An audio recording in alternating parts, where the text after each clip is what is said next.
Mabuhay. Mabuhay I bring to you love. Neo i te tapo kere e te mata o te whia moa whahe i te whenu Filipino. E tapo hia te emre te e ono ohuru rao te mo te ti tera me te mo miti ona mata moa i te mo mutu Filipino. E te mhana te vei nei e piti ohuru matoru miti oni e wakau. Wau hanere tautini mero i te tare te ruto i ngati te hani piti ohuru matoru. Te vei nei e hitu hioro e o i panei hamanisi ara e aore rā te whaarahia. E temeio mau teia.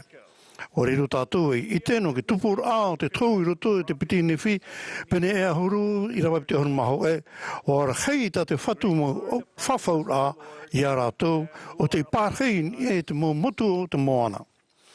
O riro o te meo i tupur no te tau te horohia i roto i te pure a Elder Gordon Behinclair i Manira i te matai ti tautine i wahanere ono maho e. I roto i tau purera te porone oia te tiaoro atu nei mātou i tau e Mohamed e rain i te nun au te whenua. I riro rato i whea au tai e te whari mei te i te hamani mei te e te au mei te i te whea e hare mei o nei. E te rar hei, o ia e te whatu, te punene mātou i ar hei atu a rato, i a tau tini atu e o te whari i te e porau e i a hamei te e hia. Ia hinaro o e hame te iaratu ma te mana whari, te marama o te au, e ma te wharo no te whari, e ma te tuitono te ora i te moparo tumu te evanelia. I nia ai te hei tau tini whia moaha pao te momohana o peanei, wa whai mei i te mio te evanelia i te mo tauira mei te i te whenua e i tono nuna. O wau te hoe i te ora no te reira. E ono mo teiti tau i amui mai e i tō nā me toa i te tāretia i te motua patoa no minti anao.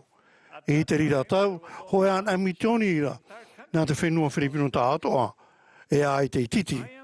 E maruru mure ore tau no te itu te whawhau rā, tō nā me toa no te pē i te whaora.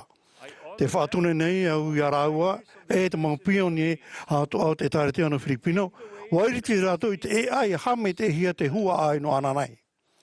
Wa prauti ari peni amina e rutu e te puta moromona. E oia atoa wa hina roho i au i hamana o tu i te huru hame te hia e te oa o te whia hap au i te mawhau e a te atua. Ina hoi wa hame te hia rātou i roto e te mame atoa e te pē tinu e te pē waru atoa hoi. Aurai e a hap au i tātou i te moporotumu e te mau o te vaneria e hame te hia tātou. E tau i hia e whawhariu hia no te riro au hatu mei a me tu me tia. Mei te rira to te evaneria tau i rā e te hame te reit whia moa Filipino. O ia toi tu utua whare. Te evaneria o te ea mau ia no te hoe ora a o ai tutu. Te mautumu mata mua o te evaneria o te wharo ia i te whatuia i tu me tia. Rawer hei Filipino i tia turi mau i hoa i tia tua. E mea ohia no mātuia tia turia i tu me tia e ia i te e whari mātou i te mapahono rā i ta mātou mo pure. Wariro te utua whare o petota e hi ora reino treira. O ke tae o petota te prekitini a ma tu apira. Te inauro rei o ke tae te tua hino o petota i a tae te hia rau i tō rau o tua whare rutu te hero no Manira. Te ora rau i te ure no General Santos. Tautini mea kilometera te atea i te ure no Manira. No te hua o tua whare e iwa tata e iro e hui pā teiharoa no te ratreo tu tiero. Te rā, mai ke tāta o tau a te kare e hoa tui tāna mo mea toa no te o mai te hoe poe tau rei.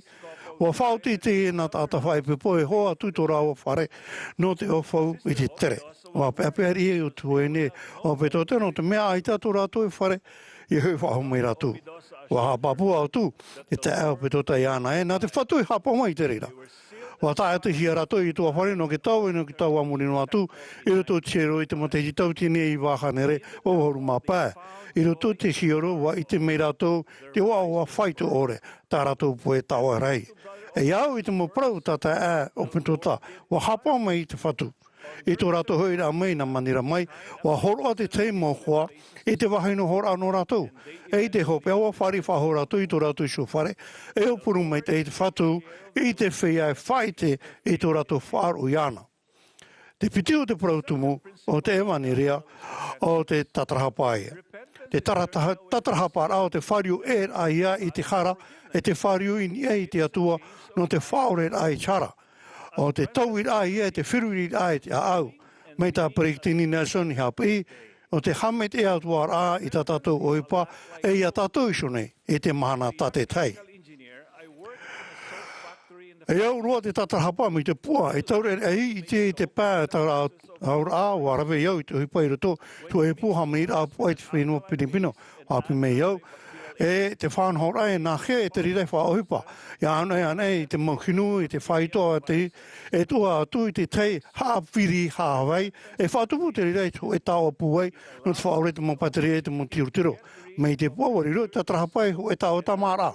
E whātia te rirei e tātou ia tāmahia, e tō tātou reporepo, tō tātou mo teito, i ariro mai tātou e mea te ama, no te pārhei te atua. E ore roa, te o e mea e o i te pāturia o te atua i te aora. Nā ora tō ki tā tarahapa e whahipa tātou i te manatama, tā mai te hamar aia i Iesu Mesia, o te hu e tuhu atumu, te whanhora o te whawhariu rā. O te mea ia te tupu i te moa ati ni whirehi, i roto i te putamona e mau ati ramana rātou, te whawhariu papu mi te ihia. Ai taroa rātou i taiwa. Wa huna rātou i tā rātou momohia tāma, tamai e aure roa rātou e whahipa whau te rira. Mei te ena rātou e poe i te ofati rā e te whawhau rā. E o whai tiso rātou i te rira. Wai te tātou e o whawhai mei tā rātou tūtia i te temeio. Te tautini te aro i a rātou, te wharu e tā rātou mohia tamai e te whariuhia.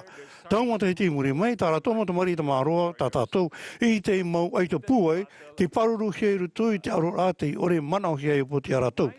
Mea naro tō atua, tō whare, e rawe hei whia mo Filipino i te kuru whanhora o te whawhariu rā.